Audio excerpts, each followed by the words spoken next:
Kip watched as two girls crossed the main driveway, followed by a scurry of boys carrying ceramics and glassware. Timid-looking boys, all nervously wheezing as if under the strict orders of their heavy-handed feline masters. Kip noticed how the boys acted as if they were all afraid of the girls. The girls looked pleasant enough, but Hop had warned about the girls in the diaries. As Kip's mother tried to find a parking space, he had already unfastened his seatbelt and half opened the door. He was ready to jump out of the car the moment it stopped, but his mother hadn't finished with her speech. On and on she prattled about him being on his best behaviour and doing exactly what he was told. Kip was in no mood to listen to her nagging. He was already shaking with nerves, and her voice was numbing his brain and making him feel more scared than he already was. "Mum, I'll be late." Kip was feeling sick. He rubbed his stomach on top of his coat and heard it growl. "What am I thinking of, Mum? I can't sing or dance. I'm going to make a complete fool of myself." "You'll be fine," she said, trying her best to show him a warm and reassuring smile. "You have a lot of talent." "I don't. I'll be a huge embarrassment." "You won't," she said. "You'll knock 'em dead." "Dead, yes. That's right, Mother, dead." Kip climbed out of the car, kicking up a cloud of dust as the heat and the sun hit him. He quickly unbuttoned his coat and threw it on the back seat with his scarf. "Don't forget your bag," she said, passing him his old school satchel. "It's got your certificates in it." Kip took the bag, immediately realising that there was a strong smell of gas in the air, clouds of gas and dust. He started to cough. His legs felt light. He pressed his hand against his stomach again. His nerves made him feel lightheaded. Or was it the air quality? He wasn't sure which of the two it was, but he was certain he was sensing another panic attack coming on, and now he wanted to throw up. Kip leant back into the car and kissed his mother. She gripped his hand and, "Wishing him luck," she said. "All the very best, Kip." He gave her a feeble smile and pulled himself away, slamming the door behind him. His mother waved and watched her son walk in the direction of the drama block. "Good luck, Kip," she called out again. He turned and noticed she had tears on her face, but his mind was elsewhere.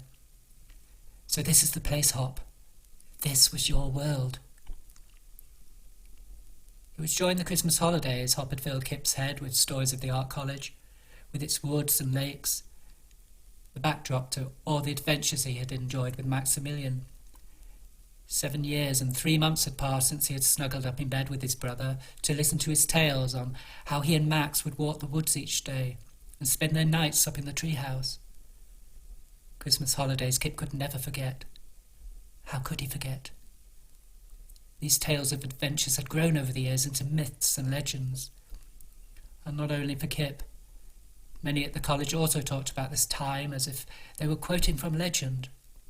The boys, forever shrouded in mystery. Their stories visually seductive and mystifying to all those who would listen in wonder. Kip took out a small notebook and pencil from his jacket pocket. "But were the boys the real protagonists in these stories?" Kip wrote. "Are we to blame Hop and Max for what happened at the college? Or did the surroundings play the leading role? For it is often said how people change and evolve to fit the environment in which they live.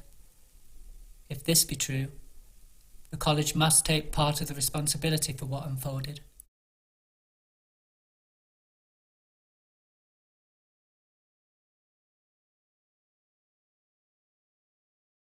Hop's voice came to Kip's thoughts. "Once you arrive at this place, Kip, it consumes you, and there is no going back. It leaves its imprint on you forever." As Kip looked around, he understood what his brother had meant. Whether it was the haunting symbolic sculptures of abstract figurines on the lawns, or the sounds and smells of the nature around him, Kip could feel its sensory addiction. Hop had said it was as if the college and its grounds had real magical powers. It seemed as if the places within Hop's narrative had become sacred sites to those familiar with the grounds. Kip took out one of his brother's diaries. It was the one Hop kept during his first term in '85. Kip turned to the first page and started to read. My first impressions of the college and grounds, Hop had written. Ancient woodlands cover the large area of parkland on both sides of the two lakes. The upper lake is a conservation area for wild plants and fauna. A dense and dark wooded area it is, and full of rhododendrons.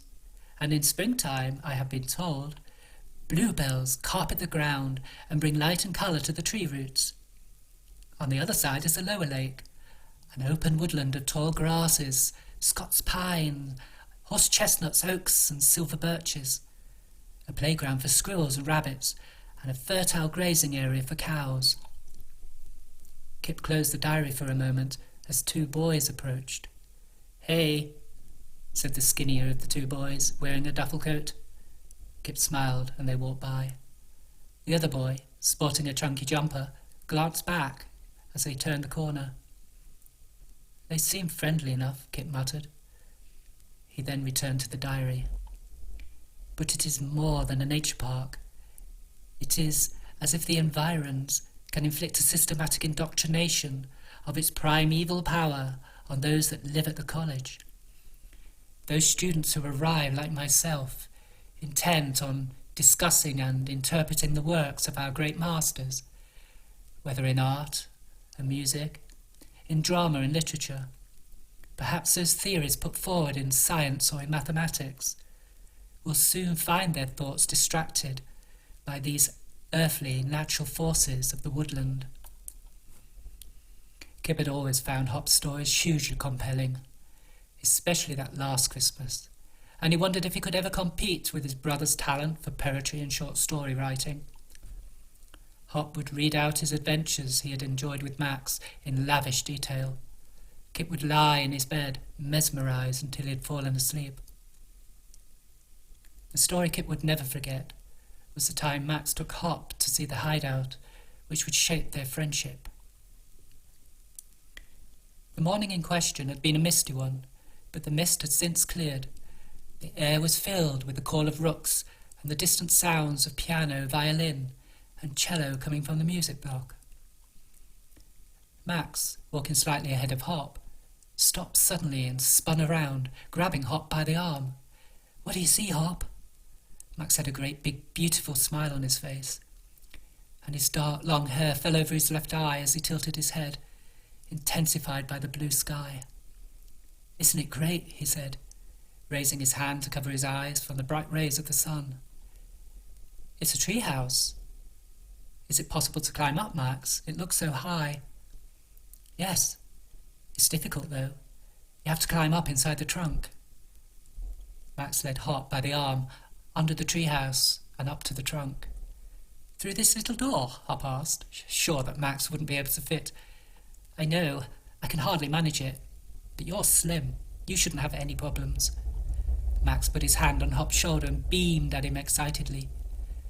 "I discovered it during Freshers' Week. I heard some students up inside." "Others know about it then?" Hop asked, looking disappointed that perhaps the treehouse wasn't such a secret after all. "Yeah, but you know how students are after a few weeks. They'll be up in the student bar every night. They won't come here."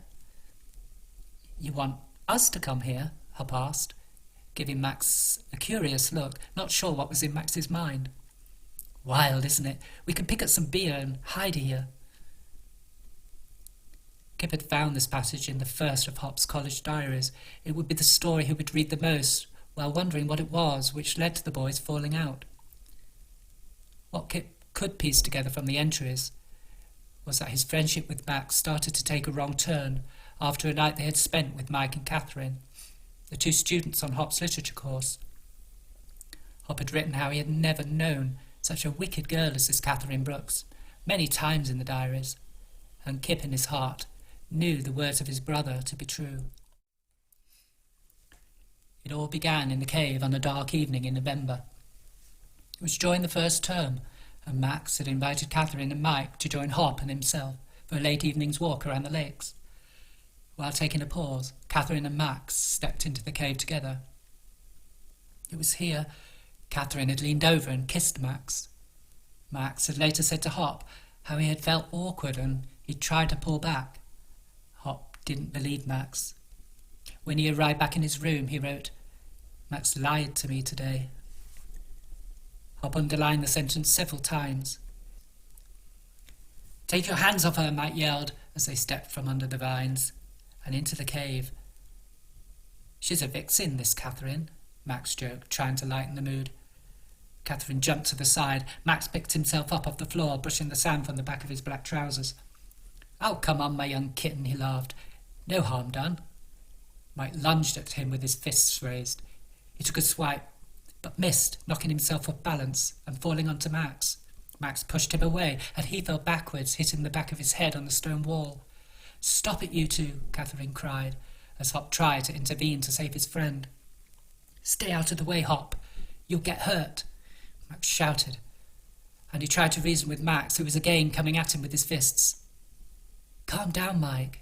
There's nothing going on here. She's had too much to drink, that's all." "It's true, Mike. Leave Max alone," Catherine cried. "Stop it." Mike took another swipe, this time hitting Max in the face with such a force Max's whole body stiffened with the shock of the blow. Mike snarled. He turned and walked out of the cave. "Jeez," yelled Max, raising his hand to feel his chin. "Are you okay?" Hop asked, rushing over to see. "I think he's broken my jaw." Max, at this point, hurried out of the cave after Mike. "Oi, you do that again, Mike, and I'll punch your lights out." Mike stood shaking with anger, looking out across the lake as Hop rushed outside too. "Only a bit of fun, Mike. No harm done." "What?" Mike yelled. "Well, you know what girls can be like." "You idiot," Catherine said. "Smack him in the mouth, Mike." Mike grabbed hold of Max's coat lapels and he swung him around, and with all his strength he pushed Max into the lake. Max hit the icy water with a huge splash, soaking Mike on the bank. Kip had made up his mind after reading about this and many further tales that Max had betrayed his brother, and all because of this nasty Catherine Brooks. So Kip had arrived at the college feeling a bit stage-struck, but also frightened. How was he going to deal with his grief for the loss of the brother he loved? And how could he stamp his own identity on the place? And all this, if only he could pass his audition. But Kip needn't have worried. As he performed his monologue, he thought of Hop. He remembered his laughter, and he remembered his tears. Thinking about the day of his brother's cremation brought tears to his own eyes and helped to give this performance a melancholy which won over the hearts of the judges. Kip had done it. He was offered a place on the drama course. Kip had intended to walk around the lakes after the interview. He was feeling happy and so relieved it was all over. He also felt surprised his reading had gone so well, receiving smiles and the nods from the panel.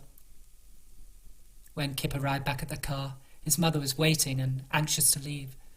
She said there wasn't time to go exploring, and he would have all the time in the world once he started his course. But after Kip pleaded with her, she agreed and gave him another 10 minutes. Kip threw his bag on the back seat and ran off towards the treehouse. He knew exactly where it was. His brother had drawn a map in the diary. His diaries were full of maps and sketches of places and objects found around the college. Kip ran along the sculpture trail, and amongst the trees he saw it in all its splendour. It was a magnificent sight, the treehouse which had become so legendary, the place where Hop and Max would go to, night after night. Kip spotted the little door in the trunk and longed to climb up inside, but Kip could hear the car horn honking, and he knew it was his mother. Kip looked at his watch. He had been 25 minutes. He sighed and ran back towards the car park. He realised the building near the entrance to the sculpture trail was the student bar. He had to take a look. But when he ran over to the building, all the lights were off. And looking through the large windows, it was still too dark to see inside. Kip ran around the back to see if the door was open. It wasn't. He walked back to the car, feeling disappointed and annoyed. "You've been ages," his mother said as Kip climbed in. 10 minutes you gave me. That wasn't long enough. Let's go, shall we?